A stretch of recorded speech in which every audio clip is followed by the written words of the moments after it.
I'm a conscious parenting educator, which means I speak at conferences, and I give parenting classes, and I also do work with families. I'm also on the admin team of one of the largest parenting groups on Facebook. It's called Gentle Parents Unite, and you can look it up. And it's got almost 13,000 members now, so it's a big group. And all day long, myself and the other members of the team were on there helping parents with their struggles with their kids. And trying to show them different ways of working with them so that the struggle decreases. Me, myself, when I was growing up, I grew up in a very authoritarian, strict household. I was spanked a lot, I was punished a lot. And I lived most of my young life living in fear. Fear of the next time I was going to get punished or spanked. Fear of the experience of losing the approval of my parents, the acceptance of my parents. It was quite, it made me feel unsafe all the time. And I developed a real victim mentality. I just felt that it was, because it happened from the time I was born, I felt that that's what life was like. That's what life was about. That's what I deserved as a person. I deserved that kind of treatment. If I made a mistake, what was the result? I was going to experience pain. And yet, mistakes are like one of the most beautiful and powerful things we can do, because that's how we learn, that's how we grow, that's how we explore the world. And for the horrible act of exploring the world and making mistakes, I was punished. And so it became very difficult for me to take risks and to try new things.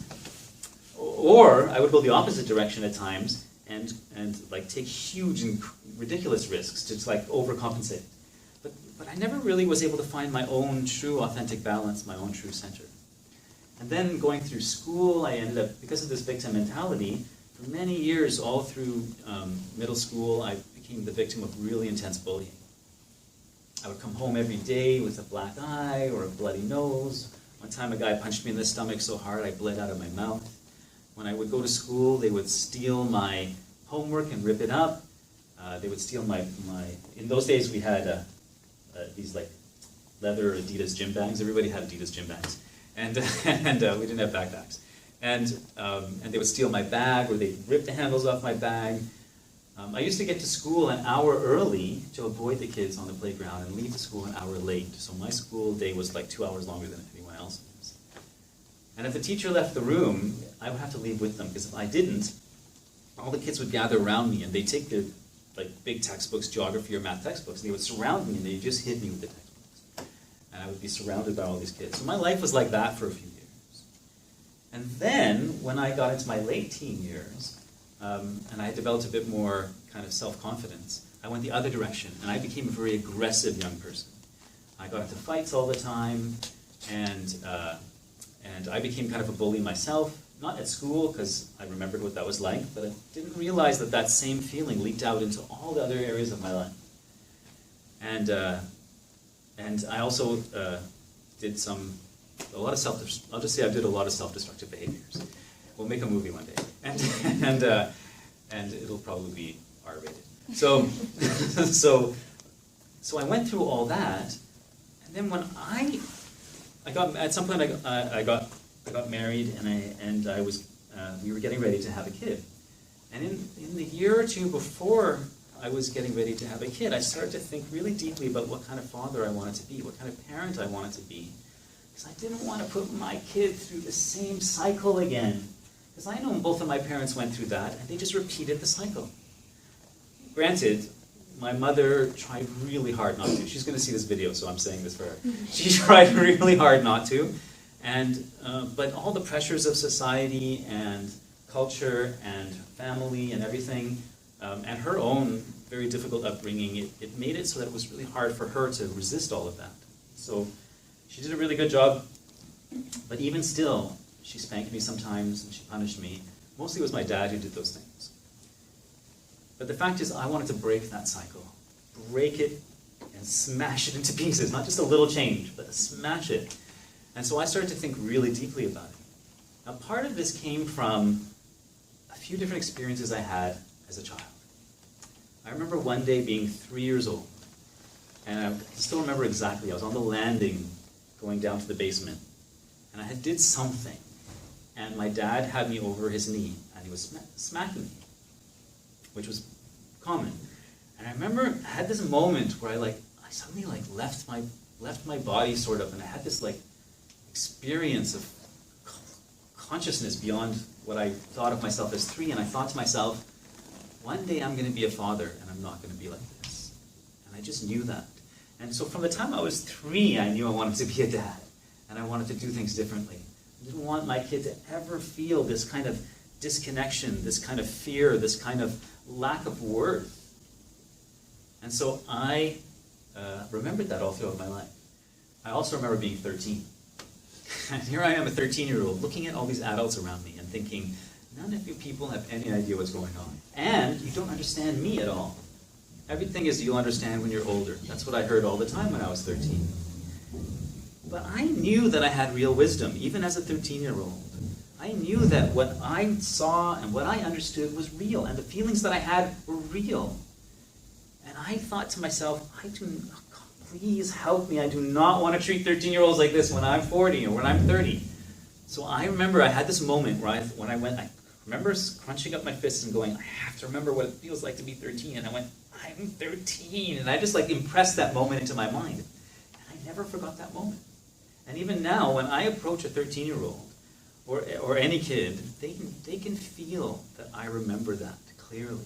Because I don't put myself above them in any way. I don't say my knowledge is better than yours, my wisdom is better than yours. And they feel that instantly, and they see my acceptance. Because I knew that my respect, it was like I had got to a point where I couldn't handle any more disrespect. I knew I was worthy of respect. I'm a person. Why are you treating me like this? And I knew that, right? So I took these experiences and I modeled my parenting after that. It meant that if I go the traditional route, I'm not creating, inspiring, and developing the qualities that my child needs to go out into the world and be the most happy, self-assured, self-confident person that she can be. That's not what I'm doing. That's not even what traditional parenting is thinking about. Traditional parenting thinks about how is the child behaving in this moment, and how is that affecting me personally. Mostly it's about that. I want respect, I want obedience, I want order, that kind of thing. Sometimes it's about other people. How are they behaving in a restaurant? How are they behaving with other kids? But even then, it's not really about what are the long-term, deep qualities that we want to share with, that we want to inspire in them. So what I did was, I completely changed the way that I parent. And I decided from the beginning that in my house, there was going to be no punishment of any kind. My daughter she's almost going to be 20. In next month, she's going to be 20. And in her home, in school it's different, because I can't control the school system. I wish I could, but I can't. But at home, she has never been punished for anything. My daughter's never been given a consequence for anything. She's never even been in trouble. She doesn't even know what that feels like at home. As a matter of fact, more than that, she's been explicitly told from the time that she could understand that she can never get in trouble for anything, no matter what she does. It's not possible for her to get in trouble, and she knows that. I also told her from the time she was young that I didn't want her to ever obey me. I specifically didn't want her to obey me. What I wanted her to do was to take my advice, my suggestions, my guidance into account, but listen to her own heart. Even at 2, I told her this. Listen to your own heart and do what you feel is right. And even if I say no to something, I want you to still do it if you feel it's right. This is the way she was brought up. In my house, there were no rules. There were guidelines, but no rules. What do you think the difference between a guideline and a rule is? Yes? I think a guideline is like a suggestion. And a rule? Like much more partially implemented. Exactly. It's what happens if you break it. That's the thing, right? So a guideline is like collaboration. It's cooperation between equally valuable members of the community. But a rule is something that has a consequence attached to it. And it's usually comes from the top down, a hierarchy. Somebody who's the boss, the authority, telling the child or the person who's subservient what to do. So again, no rules in my house, yes? So what happens if a child misbehaves and the consequences of that if you say there is no punishment? Right, so that's a really good question. Can you give me an example? Say like we are out in the mall. She's misbehaving. She like wants Ray to tell her to come here, but she doesn't. And she like goes into a store or something. Okay, so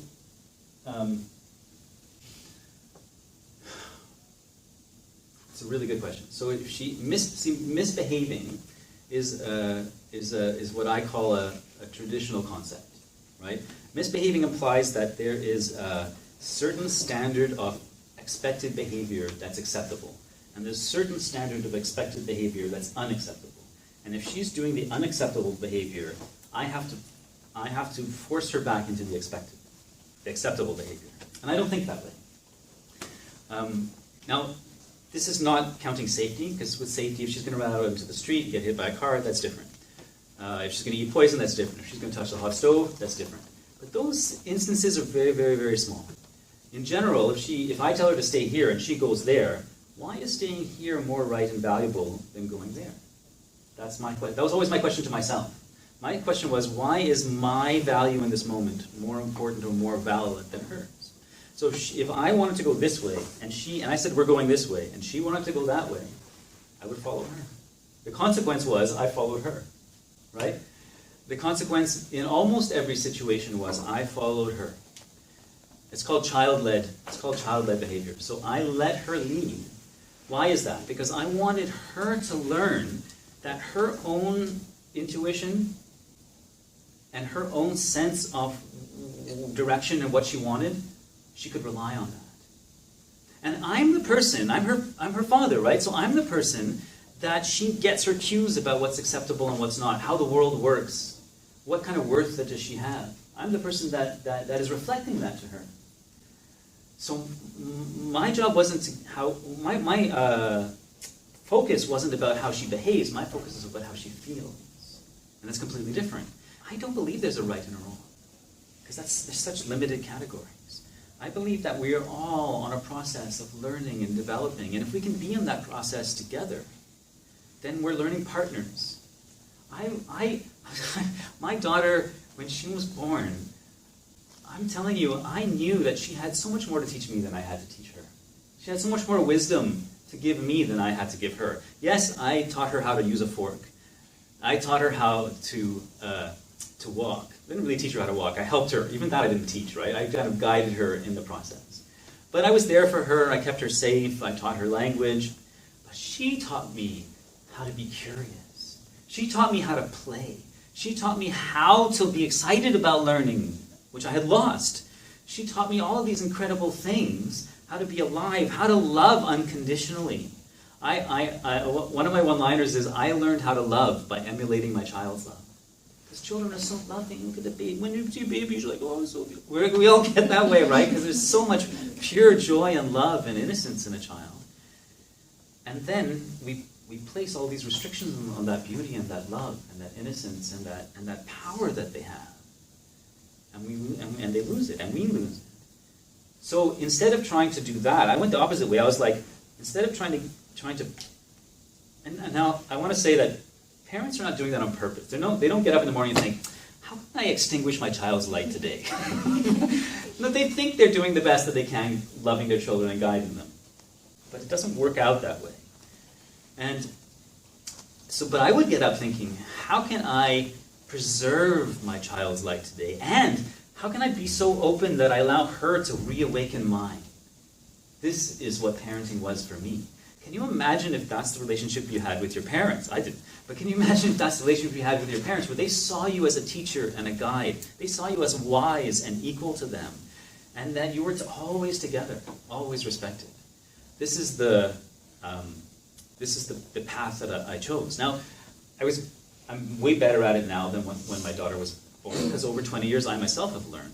But from the beginning, I always pushed myself. What's the most loving? What's the most accepting? What's the most validating choice I can make in this moment? And that's what I always pushed myself towards. So that's kind of the introduction, the philosophy, my own history, and the kind of perspective that I take. I'm going to tell you a story just now that relates to these different parenting models, and then I'm going to show you a specific set of ingredients that are required to parent this way, And I'm going to show you a model of how to talk to kids in difficult situations that really honors where they're at, but still allows you to guide them. And still allows you to guide them.